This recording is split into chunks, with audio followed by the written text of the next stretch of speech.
Los libros electrónicos en formato EPUB 3 pueden ser bien de maquetación fija o de maquetación fluida.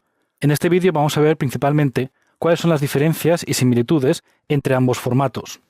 Aquí podemos ver un libro de narrativa en formato EPUB, en el cual podemos comprobar que en cualquiera de sus páginas, por un lado, podremos cambiar el tamaño del texto, y esto es un poco la esencia por lo cual la maquetación se llama fluida, porque en cuanto cambiamos el tamaño del texto, este refluye y pasa entre las diferentes páginas. Además de poder cambiar el tamaño de la letra, también podemos cambiar otras características del aspecto, como puede ser el tipo de letra. Esto dependerá en mayor medida de la forma en que esté maquetado dicho libro. La mayoría de libros de maquetación fluida permiten que el usuario pueda adaptar la lectura al tipo de letra que elija dentro de la aplicación también que elija para leer. Sin embargo, también en muchos libros, aparte de la opción de las diferentes fuentes tipográficas que me ofrece el dispositivo, también tenemos la opción de marcar que queremos leer utilizando la fuente original. Además, y también debido a que podemos cambiar el tipo de letra, el concepto de paginación se convierte en algo relativo. Es decir, podemos saber en qué página del libro estamos, pero, insisto, es una información relativa. Podemos leer en la parte inferior de la pantalla de iBooks, y ahora mismo estoy en la página 14 de 59. Sin embargo, si reduzco sensiblemente el tamaño de la letra, tanto el número de página como el número de páginas totales va a tener que ser recalculado.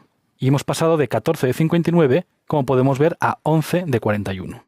Es decir, el contenido sigue estando en páginas, pero el número de páginas, al ser una maquetación fluida, varía. Esto, como veremos, son las diferencias entre una maquetación fluida y fija, pero también hay similitudes. Todos los libros en formato EPUB deben adjuntar una tabla de contenidos. En el caso de iBooks, que es donde estamos, para acceder a la tabla de contenidos, podemos tocar en el botón que está arriba a la izquierda, y ahí vemos que saltamos a otra página que realmente no es ninguna página del libro, sino que es parte del interface, donde podemos encontrar el listado de capítulos y subcapítulos que están formados por hipervínculos. Es decir, bastará con que toque en cualquiera de estas entradas para que pueda navegar directamente hasta ese capítulo.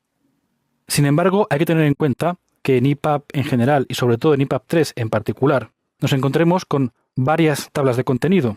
Por un lado está la tabla de contenidos del interface, la que está fuera de lo que es puramente la maquetación del libro, pero luego, una vez que entremos a la lectura, nos podemos encontrar con este otro índice. Es exactamente el mismo, coincide con la tabla de contenidos que hemos visto, también es interactivo, sin embargo, forma parte de las páginas del libro. Como veremos en este curso, con InDesign podremos hacer ambos tipos de tabla de contenido.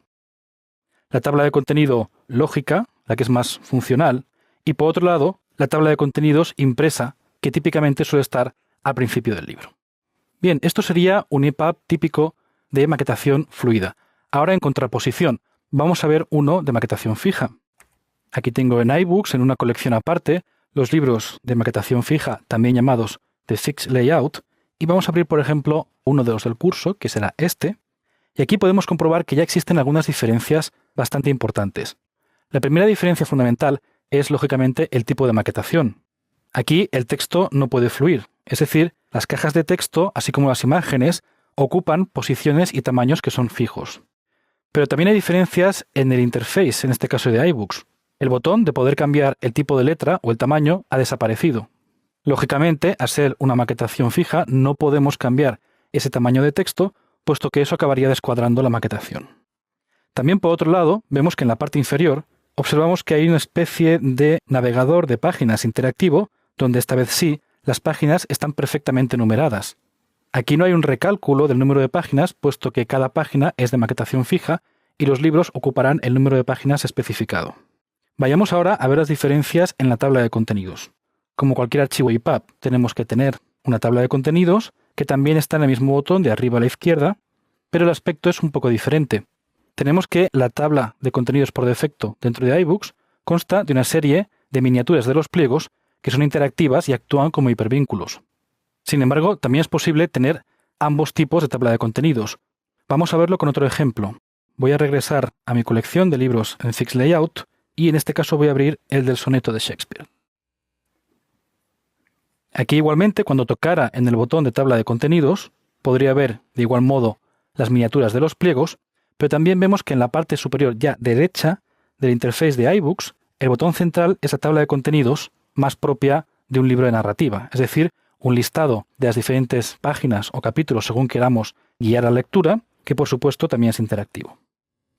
En resumen, si queremos maquetar libros que sean más bien de narrativa, utilizaremos EPUB 3 de maquetación fluida, mientras que en el caso de cuentos infantiles, catálogos, etc., podemos utilizar EPUB 3, pero de maquetación fija.